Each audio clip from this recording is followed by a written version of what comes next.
Hello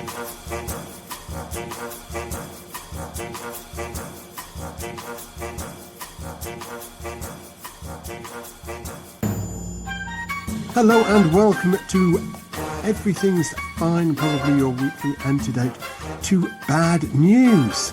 And as we've rolled into December, it seemed appropriate to do something just a tiny bit festive. Don't worry, it's only a tiny bit festive for anyone who thinks it's way too early to be talking about this Christmas nonsense. I'm joined by the normal crew. We've got Shelley, we've got Stu, we've got Gemma. How are you all today? Oh, Yeah, good. Thanks. Yeah, Well, Wonderful. what have you been up to today, Gemma? Me, I have been running around trying to sort out my car, which decided to kind of die on me yesterday. Oh, okay. Is it It's sorted now? Not exactly. I'm still carless, but the very expensive sounding noise that it made yesterday when I went to come home from work, not quite as expensive as it could have been. You all right? For a brief period of time, I owned an Alfa Romeo, and every time that made a noise you weren't expecting, you knew that was going to be expensive. Yeah. That had to go, and it made a lot of noises it Yeah. wasn't supposed to. Was that when you were Incidentally. in your pop band, Jim? No. When I was in my band, I was a poor student. The Alfa Romeo was sort of the early days of the midlife crisis. Okay, right. Yeah, that's been going on a while, isn't it? It's been going on a long time. Yeah. What about you, Shelley? How Tuesday been looking for you? Yeah, well, it would be not. I had to change my password on the computer at work today, so you can imagine how stressful that is. Yeah. What is it now? Additional What 1 2 3 4 5 now, is it?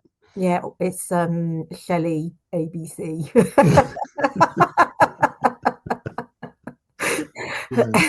And then I broke my name badge, so I don't even know who I am anymore. Okay. So yeah, now you can't remember your password because you've got no idea what your name is. Which I can't remember every time I log on. So. Yeah. Right. Well, it sounds like it's been a hell of a week for people. But look, here's something to cheer us up. We've got a guest, and we always love it when we have a guest. Best behaviour, everybody. We are joined today by Paul Goldsmith. Welcome, Paul. Hi, hello. I just have to say, I mean, I love an intro that's festive and Christmas where we're talking about passwords needing changing and broken down cars. I mean, there's nothing more festive than that, to be honest. Absolutely. This is almost a Christmas special, isn't it? Yeah. Well, all you needed was an argument with family and you'd have been absolutely spot on for an Easter. The reason why this is just a tiny bit festive is because when Paul isn't wasting his time talking to idiots like us, at the moment, he is running the local franchise of the Polar Express, which I think is still one of the UK's most popular Christmas attractions. So, I mean, how's it going, Paul? It's started now, hasn't it? Oh, it started. I mean, you're talking about, is it too early for Christmas? It started on the 8th of November. That's when we had our first live audiences. It started for me probably in February of this year. So I'm well Christmased out already before we start, but that's okay. But yeah, no, it's going brilliantly. The audiences are loving it. Our cast are top level, and just I couldn't ask for a better team this year. The railway, everything's working wonderfully there because, of course, it's from them and for them, and it's very important for them that it's successful. So at the moment, with 3 weeks of it left, couldn't be happier. So don't ask me to come and be interviewed next week because it might all change. Well, that's fine. So can I just check? So for a month, they've been successfully running a rail network. Yeah, absolutely. Blimey. Yeah, Blimey. I know certain rail operating companies around the country who would be hard pushed to manage that. So, Paul, if anyone fancies come along to that, what do they do? I think the truth is at this stage, they probably have to wait till April to book them till next year. Oh, really? It's that popular? Yeah, is it? Fantastic. We get 45,000 audience members every year. Wow. The tickets go online in April, and it's like a Take That concert. It literally melts the website every single year because everyone wants for December. Because as you said at the start, that's when Christmas starts, really. Yeah. But we run throughout November. There is the odd seat here and there. So yes, people can go online at the Mid Norfolk Railways website and have a look. but they are few and far between at this stage, to be fair.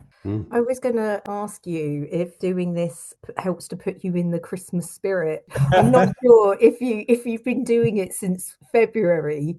I mean, either you're really good at feeling Christmassy pretty much all year round, or is it just a little bit different when you actually start going live with it? Yeah, do you know what? If you've never seen somebody dancing to Christmas music in the middle of July of an English heat wave, or somebody on a self-tape doing a Santa Claus impression dressed up as Santa in July, then what is Christmas, is what I have to ask you. Does it put me in the Christmas spirit? Remarkably, despite I've run this show now since 2018. I mean, remarkably, yes, because what you actually get, the show itself, everything that's in it is so magical. But what I get is the families and the audiences, and when you see them together, and what we do with our work to get them into the spirit, you can't help but feel Christmassy after. I have a completely different soundtrack when I get home. I don't want to hear certain songs I've been listening to several times a day, every day. But no, it does put you in that frame of mind. I haven't got tired of Christmas yet, put it that way. Excellent. Well, look, we'll come back to Polar Express shortly. Let's just start by how you moved full time into performing arts, because that hasn't always been your day job, has it? No. I was one of those people who, when I was young, was told I should be a performer. I used to do impressions and sketches at school for the school assemblies. And my first school teacher told my parents, well, he's going to be on stage, and I want a ticket to his first ever show. But I'm from a working class family, and the idea and thought of going into a notoriously hard to fund lifestyle was perhaps not on the cards for me. So I left school and did what most people do and went out and had regular jobs. I found I'm neurodiverse, and I found I perhaps wasn't suited to that world. I did quite a few different things, and I think I did them okay. Bit by bit, I think inside, without realizing it, I needed to get back to performing. And I started training some adult training courses over 2 years at the Theatre Royal, and then started picking up a couple of Amdram local work, and thought, well, I do enjoy it. Maybe I can do it for fun on the side. And off that, got spotted and started doing some commercial work, so TV work, got a few odd jobs paid here and there, and went, well, this is all right, you get paid for it as well. Who knew? And and bit by bit just built it up from that, really. Kept doing loads of different workshop training, getting to know people, networking. Got to the stage where I was earning enough from that sideline to say, hey, let's do it full time then, and have been now for approximately 15, 16 years, I think it is now. So yeah. Imagine enjoying your job. I know. Well, hang on a minute. I didn't say. Let's be fair. You're putting words into my mouth there, Shelley. No, but you're actually spot on. Isn't it a remarkable thing that we get to do? And I think it's something that I always, to this day, so I get interviewed for a lot of sort of new performers coming into the industry and that sort of stuff. And one of my pieces of advice is exactly that. Remind yourself that you are paid to go out and enjoy yourself and do the kind of thing that so many people would love to do for a living. Because when you get to enjoy your work, it's not work, right? Exactly. Yeah. Well, that sounds amazing. So looking back at your own sort of transition from amateur productions to full-time professional career, what's the one lesson or spark of curiosity you would most hope to pass on to the next generation of actors? I think the very first thing is to remember that it's a lifestyle. I think too often we see people. It can be terrible for people's mental health when you try and have a full-time career in it. Everyone in the regular world for work, you want that interview, you want to get that job. And it happens to people day in, day out. The minute we get a job, we're looking for our next one. And I think what happens with that, people feel they're failures, feel they can't make it, they're not good enough. And I think it's remembering that this is something that you have inside you from day one, from a toddler, really. And you're able to do all of it. You don't have to be a full-time performer. You can take time out of the industry as well. You can give up for a few years, do other things. And it's really important to remember that, and especially when they first start. I know that sounds ridiculous, but what happens is these young guys and girls are training for 3 years at a time. They're coming straight out, got an agent, the world's my oyster, I'm going to be the next big thing. And wallop, they don't see work for the first year, 2 years. Mm. And then they end up on Love Island.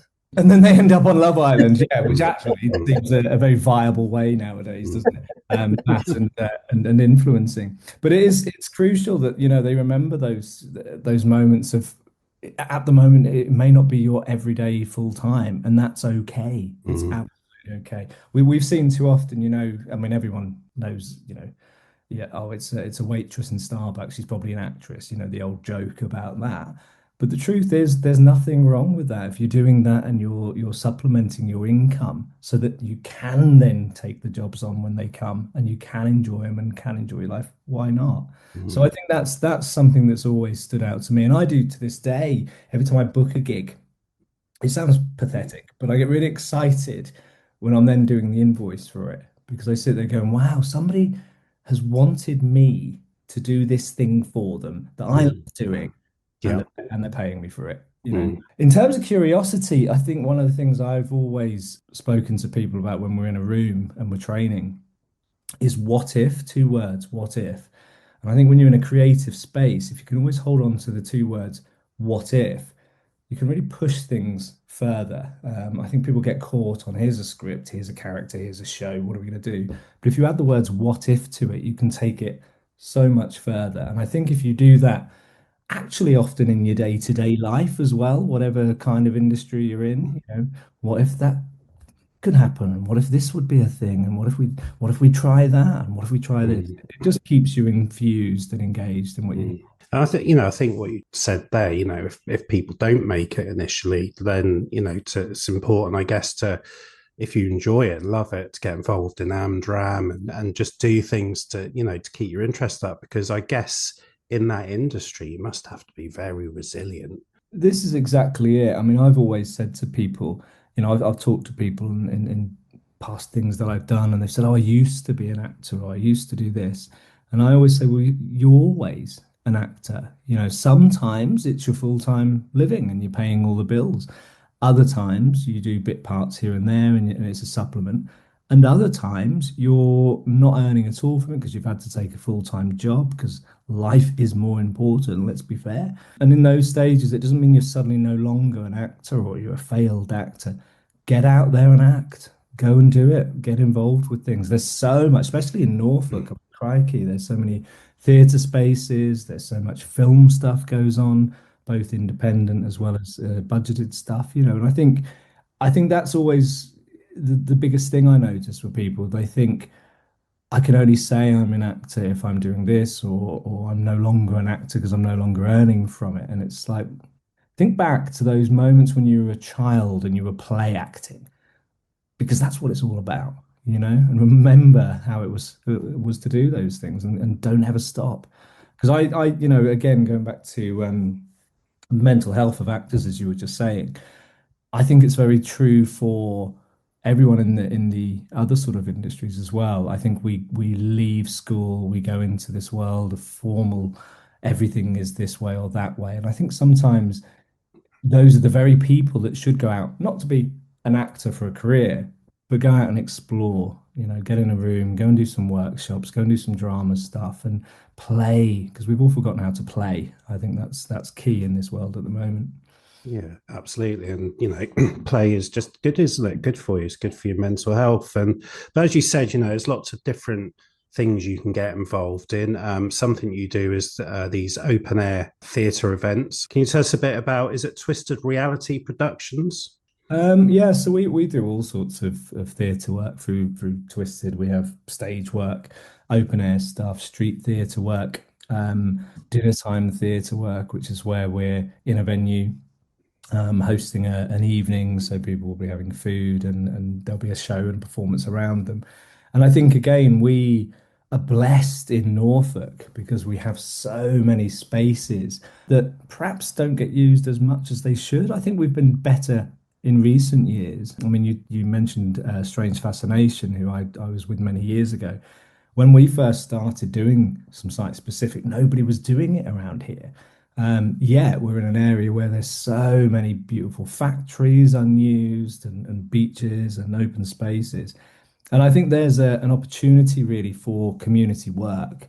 I think there must be loads of these places that could do with a bit of revenue for whatever reason, some form of event. And maybe it's time for them to not just speak to us professional companies, but speak to local groups as well and just people who want to have a go at doing something. We did it was a lovely VE thing last year in Coltishall on the Cultural Common. Lovely lady who runs the magazine there knows what he does, knocked on the door and said, "Hey, would you do something for us?" So we built a show just for that event. And she said, "I've never seen so many people there just because we could offer this show as well as everything else we were doing on the Remembrance Day." And it was so beautiful. So I think we could do much more of that. Mm. Yeah. So I was also kind of reading a bit around you as well. So you've done some screen work as well. Is it Special Forces, Most Daring Missions? What was that like to sort of be on the screen? Was that a very different experience to like the theatre work and the open air work? Yeah, I mean, I many years ago, you were one or the other. So you were a stage actor or a screen actor. To have a sustainable career, you got to be a bit of everything nowadays. The screen work, it can be hard to find work that pays well enough with screen work. There's no two ways about that nowadays because of the YouTubes and the way social media content is filmed. However, when you do find it, it's for me, I love it because it doesn't take up so much of my time. And I know that sounds Yeah, crazy, yeah, but theatre work, we're working a lot in terms of planning a show, building a show, creating a show, learning the lines, yeah, casting shows, everything else for that particular audience there and then, and off we go. Whereas the film work, I mean, I've just come back from Wales just before I went into Polar. We were filming a horror movie over there, and when you're on it, it's fabulous because you're yeah, there, you're yeah, involved, and the tech and everything that you see on site. And then you walk away and it's done.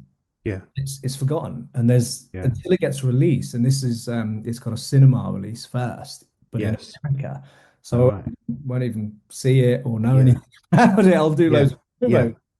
And you kind of have this weird, oh, well, that was done then. And other yeah, than a few sort of behind the scenes snaps and photos, yeah, you can it yeah, from memory until it's out. yeah. Whereas theatre, um, for me, it's and I think I'll always be the same. For me, it's the instant reaction, Mm, whether happy, sad, or in between. Your audience are there, and you can feel them. You can understand what their journey is. You can mm, understand what you're imparting with what you've done. And I don't think there's anything more magical than that. We did dinner time theatre shows, and they can be anything from a very small family gathering all the way through to 200, 250 people. One of my favorite memories in theatre was during COVID. When the second bubble opened up and people yeah, started yeah, doing things, we were yeah. hired to perform for a family of six. Okay. Brilliant. When Yeah, we first planned it, we went, well, this will be a bit strange, especially as it had a murder mystery element as well. It's like, well, yeah, we've yeah, all done it, you know. yeah, But it was one of the most joyous yeah, moments in my whole theatre career, despite yeah, yeah, stage and touring and everything else, yeah, because suddenly you saw these people and what it meant to them. Uh, yeah, they hadn't seen each other throughout yeah, COVID, and here they were, six of them being silly, yeah, silly actors, yeah, great time. And yeah. that that for me is still the power of theatre over TV and screen. Mm. And I think, COVID showed, didn't it, that when we were all locked away, the one thing we all craved was art and culture and, movies and music. That will never go away, will it? That's what human beings are, isn't it? Well, Yeah, AI is trying hard to make it go away. yeah, I don't think it'll quite succeed because, as you say, it's the human element still. We need that human yeah, moment, whether it's emotional, whether yeah, it's humor, yeah, whether it's soul stuff. yeah. Okay, let's bring our festive spirits back up and return to the Polar Express then. Initially, Paul, how did it all come about? So, I mean, the Polar Express. Obviously, we all know the film, based on the book, which is sort of 20 years old now. The film. Mm. The franchise all started in America. There's a lovely heritage railway over there. And that's exactly what it was designed for. So for many years, you've probably heard of Santa specials on trains. Yeah, absolutely. I think they'd realized that people were sort of tiring of that kind of experience and wanted to build something bigger to save their railways. Like literally, that's what it was all about. Like nobody who's going to these places, who's getting involved with them now, you know. Yeah. So they started their site over in America. It went fairly well. They opened a couple more. Then back in 2017, they started bringing them over here, and the Mid Norfolk were one of the ones selected. So I, funnily enough, wasn't involved in the first year at the Mid Norfolk. I was touring around the UK in a show at the time, but got involved the second year, 2018. And with all due respect, it was a lot. It was, they'd done the best they could with it, but it felt to me, I'm not good with those things that are making money from people because of a name of something. So Sure. you Yeah. Faulty Towers shows, those sort of things, for Yeah. example. If you're going Yeah. to do it, you do it very, very well because that's Yeah. what you paid for. They haven't paid for you, they don't know you. Yeah. Um, and that during that run, I thought there's so many things that should be happening in this based on what the film does and the connections of the film. So I just started doing it within my shows and started getting loads of feedback. So loads of audience writing in what the conductor said to my child. You don't believe how that's changed things, given them such confidence, blah, blah, blah. And so once the show finished, they invited me in and asked me if I'd direct it the following year. Mm. And I went, only if I can do a few things differently and write it. And they went, yeah, that's fine. Warner Brothers would have to sign off on it, but we're happy to listen and see what it is. And that was it. Yeah. So I started, and I feel like I'm still on the train because Yeah. it's You, it's s- you, got s- there. And we see, I mean, I know I've seen a lot of stuff on social media, people who have written into you Mhm. about some of the wonderful experiences that you've given the kids, particularly some of the more neurodivergent kids who have been on the train. Where does it come from for you, that ability to connect with and to make an experience for those kids? Um, So I've for many years worked in special needs schools, taking drama and taking shows to those guys. And one of the things that always used to stand out was the schools themselves would say, we don't get to go anywhere where whenever things are on and these events are happening, it's almost like we have to be isolated. They come to us and won't go any further. Whilst the theatres have changed that, one of the things that also stood out was the parents, and they used to say, it's lovely and great, but we never really feel that we can go to a show where my neurodivergent child can engage as well as my child who isn't neurodivergent. And to me, it's been that thing of what is a family show? What is Christmas? And you have to be able to have these families come out as all and experience it. So I spent many years doing that before I started turning it into how I would engage in Polar. And what I observed in a lot of Christmas shows in particular is people get in people's face all the time. So you will enjoy yourself. It is Christmas. Come on, round. We're all big and loud and bright and colourful. And isn't it wonderful? I've got a tinsel hat, the kind of job.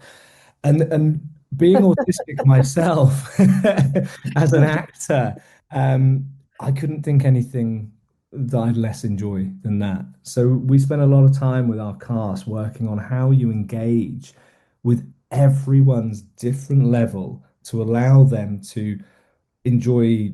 If they're involved in a singing moment in the show, great. That's the only moment they might enjoy, but that's what they've enjoyed. It's okay. You don't have to force feed them. You don't have to push them throughout to enjoy every single second.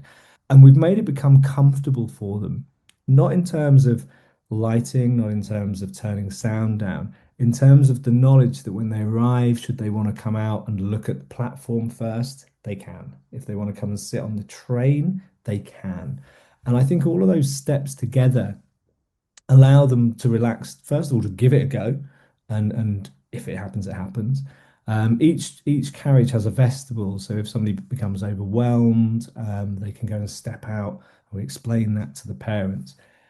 And it just grew from that. And alongside it, it's what we say when we're ticketing. In the film, there's this lovely moment where the conductor tickets. And that's one of the biggest, and the reason why Warner Brothers renown us as the best in Europe, because of that element, because we take time to engage with them.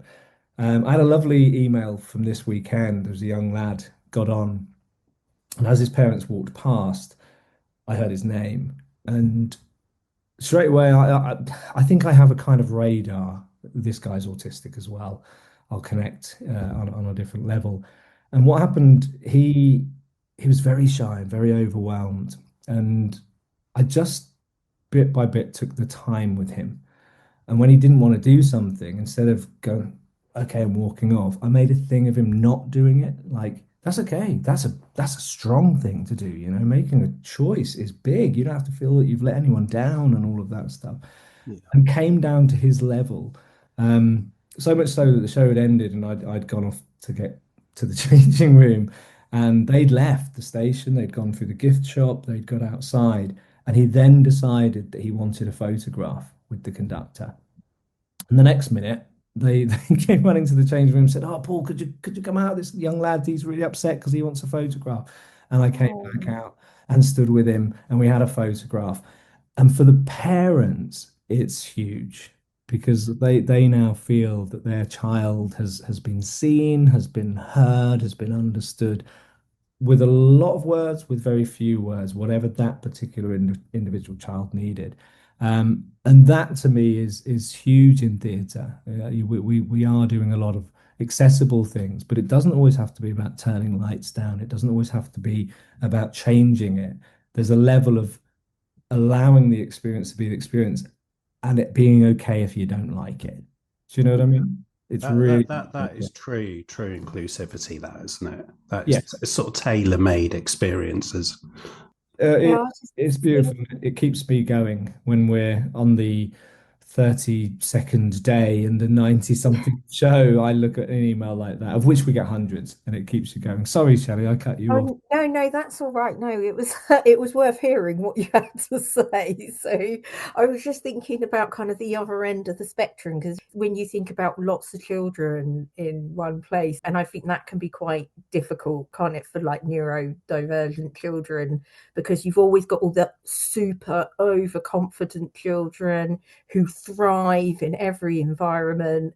And Yeah. I was just thinking, how do you deal though with that one that's trying to kind of steal the show, be the center of attention, and uh, Well, yeah, one of the lovely things with this show, based on the film character and what it actually stands for, there's the know-it-all boy in the film and the book. That I think represents that child who doesn't mean any harm, but is I'm going to answer every question. I'm going to be the first. Me.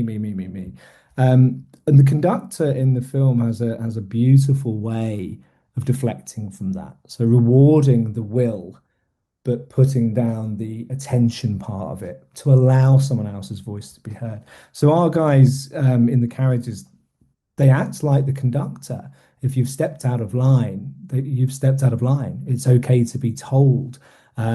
What's even nicer is the parents when they have to be told.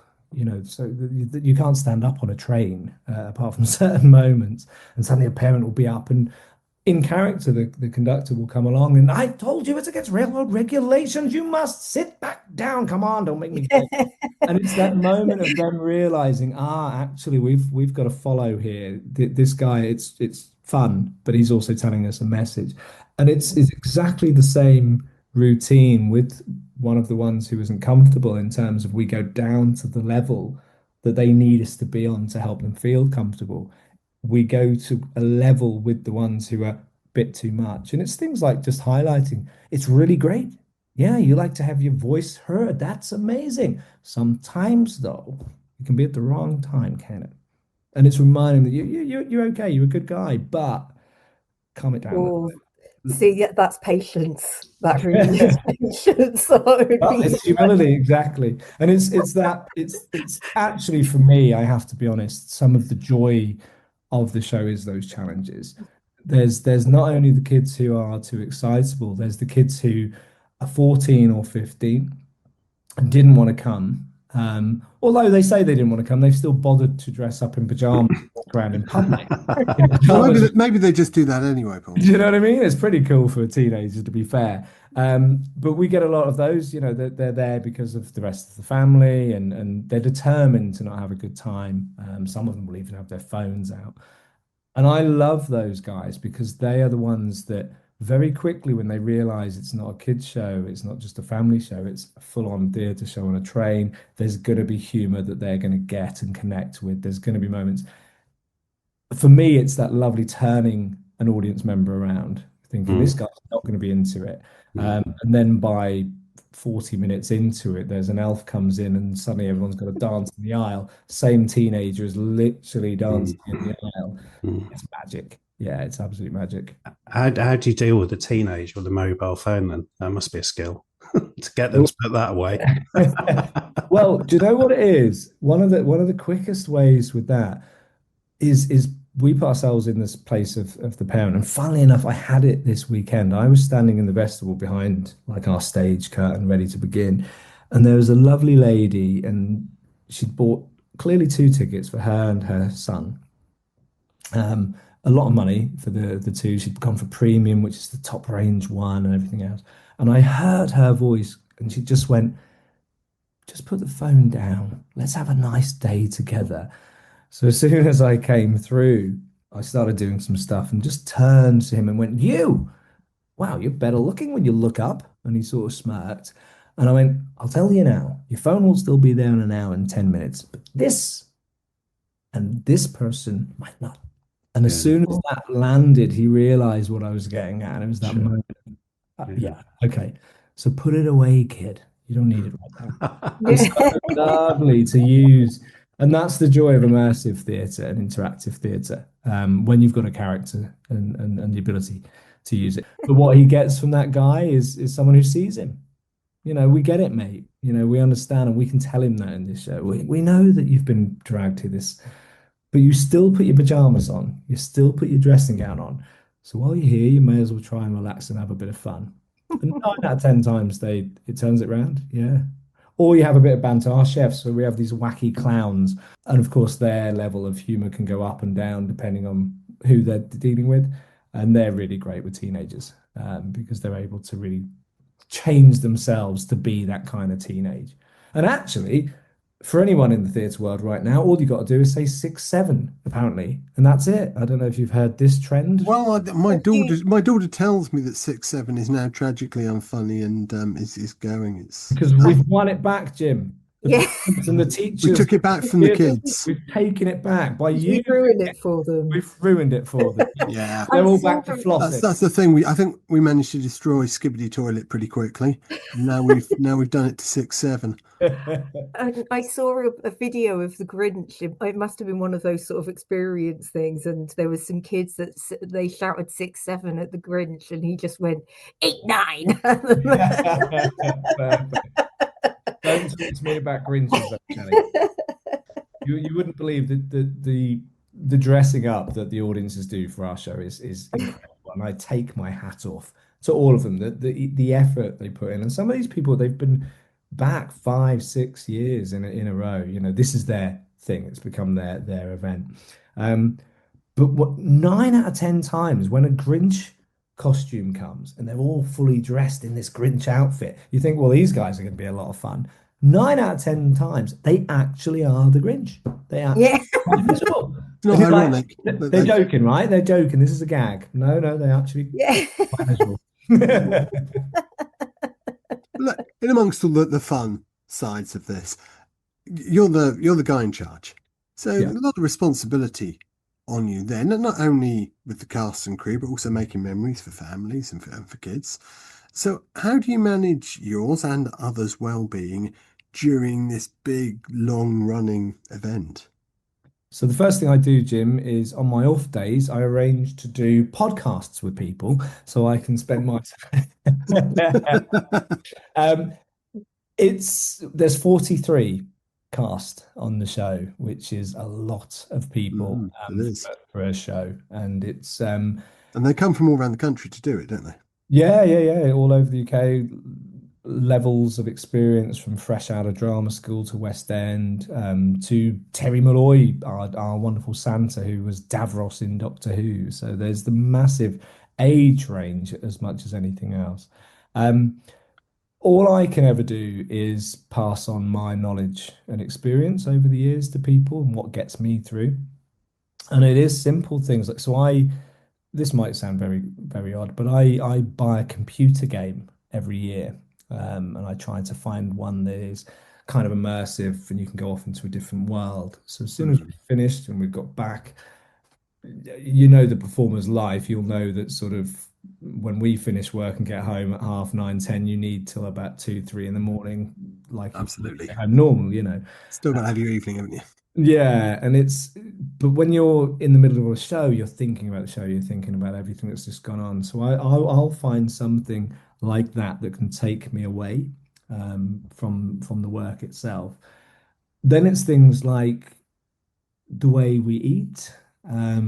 Tangerines are the best thing in the world. I keep saying to these guys, get some tangerines, keep them in the fridge. Don't eat them until you get a tickle in your throat or you're starting to feel maybe I've got a bit of a bug. Start cracking the tangerines at that point, and they're amazing. So it's taking the time to step out of the work and have a moment of peace and be able to stop and be able to say no. And I think that's the biggest thing. And here's what we do as a theatrical company. We have a totally open door. I don't like the idea of people hiding things in terms of how they feel emotionally. It's a very emotionally driven show. We have lots of stuff that can trigger people. Santa comes in and gets these lovely bells out, and if he ever asks about what would you like for Christmas, many times, want my daddy back or things like that. So there's massive personal. Oh wow. Yeah, it's a lot. It's a lot, and we get special requests as well. This family are coming on, they've just lost their mum. Could you speak to them and say some stuff? So lots of that stuff happens, which impacts and imparts us as humans away from it all. Yeah. So we as a team spend a lot of time making it very clear that it's none of you are here to be a hero over yourself. You have to be a hero to yourself first. And if that means you're struggling today because of an emotion, something personal, or physically you're struggling, it's okay to come and talk to us. It's okay to swap a show out and move things around so that you can have that respite. Because if not, you can take it all on and try and do everything. I'm terrible, absolutely terrible. This is, leading up to rehearsals, of course, I'm planning the show, I'm planning the rehearsal period, the lot, everything's going on. Yet you'll have a couple of days in between each run of the show, and somebody will, oh, there's a £150 film gig. Do you want to take it today? Yeah, no worries. And then you can't. So I've managed to stop myself doing that this year, which is good. But it's about time. I think the biggest thing for everyone is time. Always stop and have that time, because it's amazing how we try to push through in all the ways. I mean, you can imagine a big cast like this. Well, I better go to the bowling event that someone's organized to be social. I better go and do this to be social. They might not like me if I don't go. And it's crazy because they'll like you more by you being you and going, I'm fully recharged. I'm able to be in the green room and be me. So just take time. Take the time when you've got it and use it. Yeah, And have good lots of hot advice. baths, Yeah. not spas, in wellness places in Cape Verde. Yeah. No, best avoided, I've heard. Yeah. Sorry, Yeah. Shelley, I cut you off again then. Oh no, that's all right. I mean, yeah, where to go from that? Because I was just thinking, wellness and Stu's anus. Let's please not Hopefully. revisit that. I've had my fill of Stu's anus. Thank you very much. And that's not a phrase I ever wanted to say. Never mind actually have recorded and broadcast across the airwaves. But hey, it's done now. It's out. Listen, do you know Move what? on. But talking of it's irony though, isn't it? I'm now standing here saying to you about, and I believe this in society, like be honest. It's, we've driven in the mental health world that I advocate. Don't encourage him, please. But genuinely, it's like we talk about these things. It's okay to not be okay, and Yeah. get out there and say, you know what, Paul, Yeah. I don't know myself. Stu is happy to talk about his anus podcast that can go out to the entire world. Absolutely. If that is okay, Stu, it's Yeah. okay for us to say sometimes, you know what, I don't feel like doing that tonight. I want to stay in on my own, relax and recover. Like Yeah. that's the reality. Yeah, Two that, spectrums, right? that is a Absolutely. good point. No, That Yeah. is. I think there's some real wisdom in that, Paul. Thank you. It's But amazing how inspiring your anus is. yeah, but Yeah. I do think you should get older though. Paul, it is important, isn't it? Just to, say no to things and just be honest about things and just be yourself because that's all you've got at the end of the day, isn't it? And people will be all right with that. But it's easy to get burnt out, isn't it? Especially, when you're probably all on adrenaline, aren't you, each time you're doing Yeah. it because you want to do the show. So, it's good that you've got that open policy. You sound like a great person to work with, that you've got I this. hope so. We get a Yeah. lot of people come back, so that's cool. Yeah. But it is, as you just said, it's the whole show is about belief. But we turn it so it's not just believing in Santa, it's believing in yourself. Because if you can believe in you, you can choose to believe or not believe in anything that you wish. And we even punch the tickets with the words be you, be yourself, just be you. And that's what we're teaching in a theatre show for 43,000, 45,000 people. Yet away from it as humans, some of us can't be you because we don't want to upset someone or have someone think different. And it is so silly, And I just think And I think the big lesson we all learn, don't we, is that people aren't thinking these things, are they? And and we're not mind readers, are we? So we say, oh, that person's, and they're not, because most people, if we're honest, are thinking about themselves, aren't they? Making sure they're okay.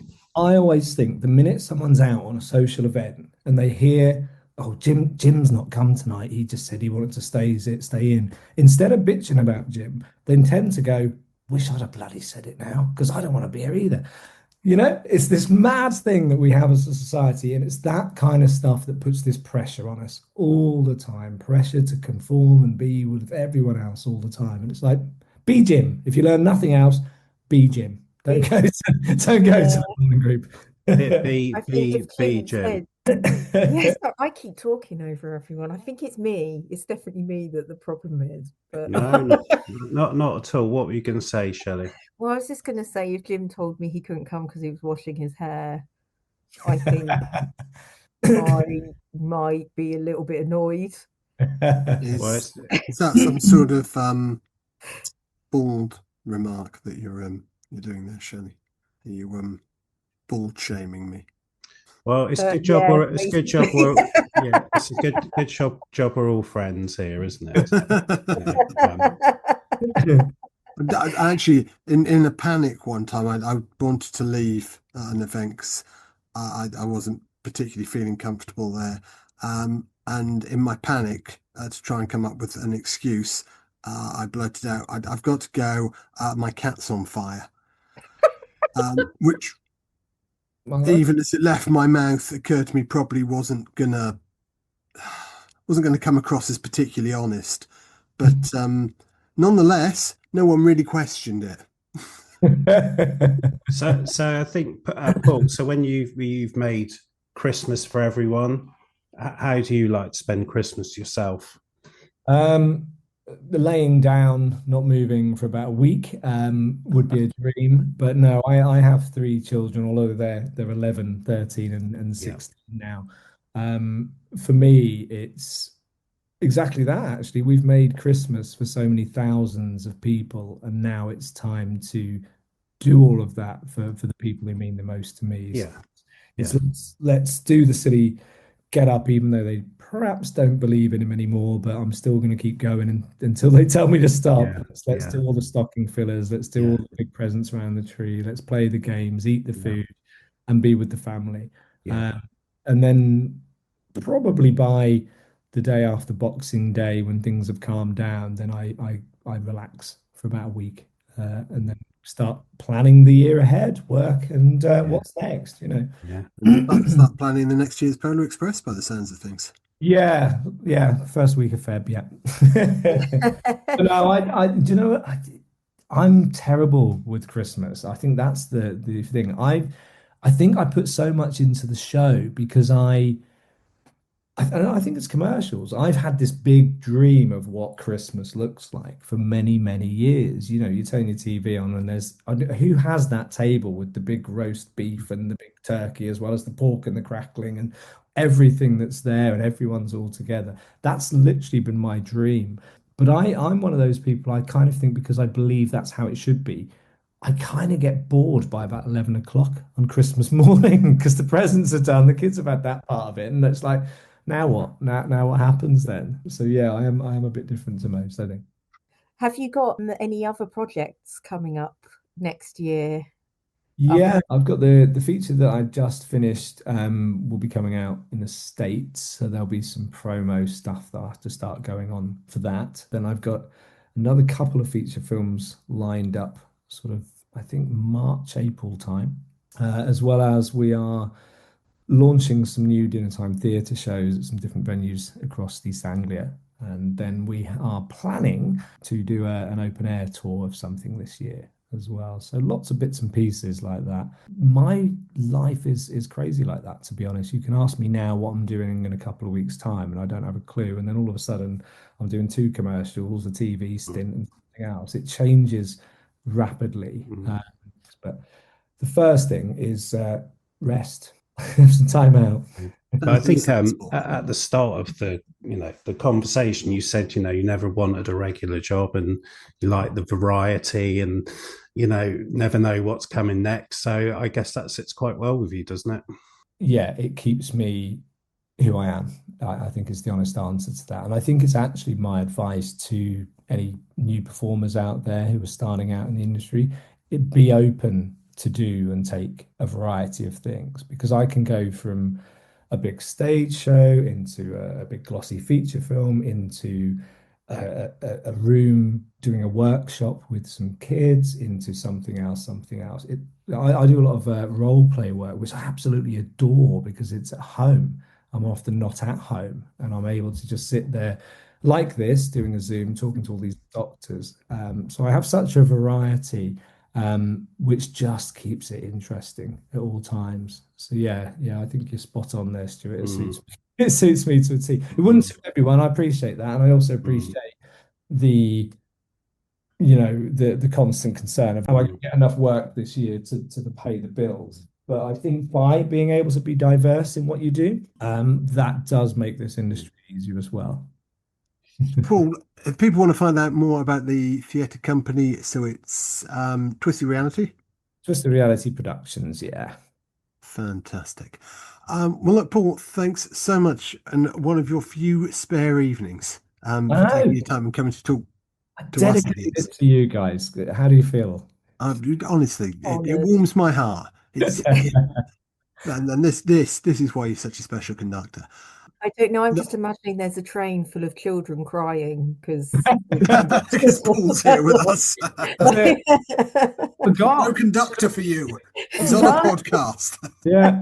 No, it's a couple of hours of FIFA 26 as soon as I'm off, so don't worry. No children will be hurt in the making of this podcast. Yeah, sorry, Jim. Carry on. We must let you go and get on with all things FIFA then. Thank you so much for joining us. Good luck with the rest of the Polar run, and for whatever 2026 may bring. Thank you, guys. Great to be here. Thanks, Paul. Take care, everyone. Thanks very much. So next week we will be back with more of our normal newsy nonsense, I expect, unless someone comes up with a better idea in the next few days. I don't know, to see what happens, really. If you enjoyed the podcast, and hopefully you have, you know all this by now. Like, subscribe, share, go and badger everybody you know till they're frankly sick of hearing about it, just like you are. Have a lovely week. Relax, breathe deeply, and remember that everything is fine. Well, probably.